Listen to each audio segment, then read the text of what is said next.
I realized that a painting is done only when it becomes alive. And it has to come alive for me, and if it doesn't come alive for me, it isn't done.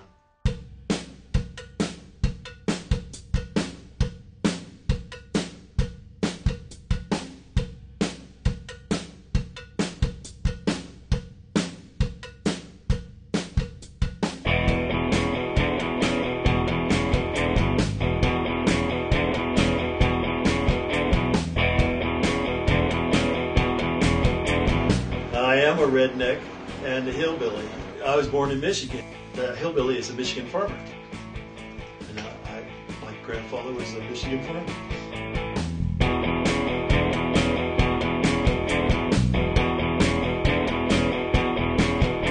I went and decided that what I needed to do was find out about life. So I went out and I did everything that I could think of to do. And I hitchhiked across the United States about 10 times before I was 21. And I went to every art school I could find, all the ones up and down the coast. I worked in oil rigs, I worked in ships, I worked in the engine room, I worked on the decks. I was a printer for a long time. I used to work in a foundry. I was a cab driver, a truck driver, test car driver.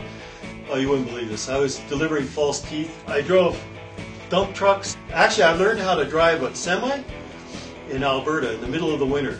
I was a hard rock miner up in Manitoba, where the polar bears are, and a bouncer in the Yukon. I was the only bouncer. The other guy, he was totally useless. He was a little skinny guy with pointy boots, and I got 8 girlfriends. I got in 8 kinds of trouble. I tell you.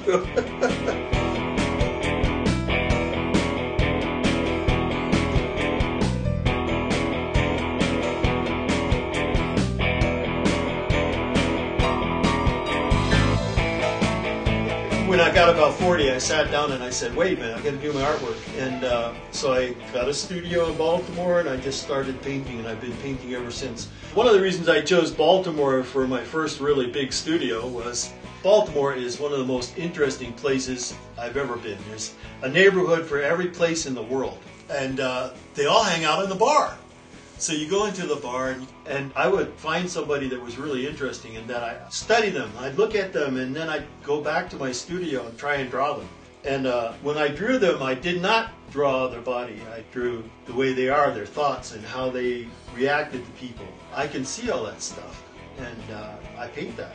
Yeah, I was in a bar called John Stevens, and I was talking to this guy, and I told him, you know, I think I really need to do some figure studies. And this girl pops up and says, you need a model. I said, yeah. And she came over, and I got some of the best figure studies I've ever been able to do.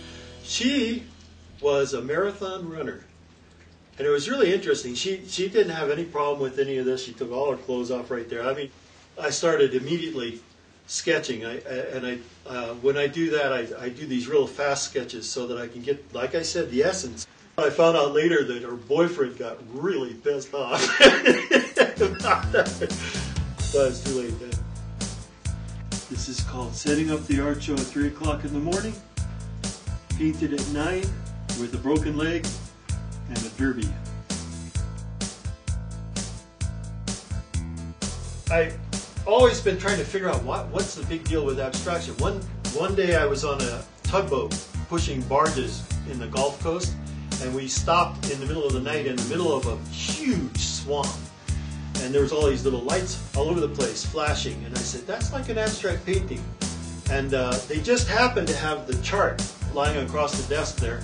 And I looked out the window and I saw the chart, what the different lights were. And I realized it didn't look abstract anymore. And what that boils down to is you got to give someone something for them to relate to. So I spent many, many years after that trying to find different ways that people could relate to abstract painting. Color, shape, what kind of paint to use. And the one thing that I found that everybody could relate to was faces.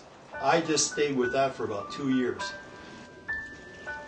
So when I paint abstractly, it's like the footprints of their thoughts, and I can paint more doing that than I could by painting exactly the way something looks.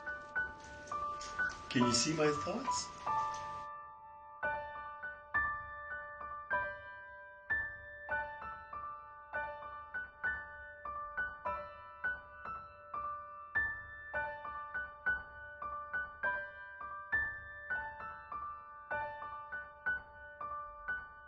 Can you see my thoughts?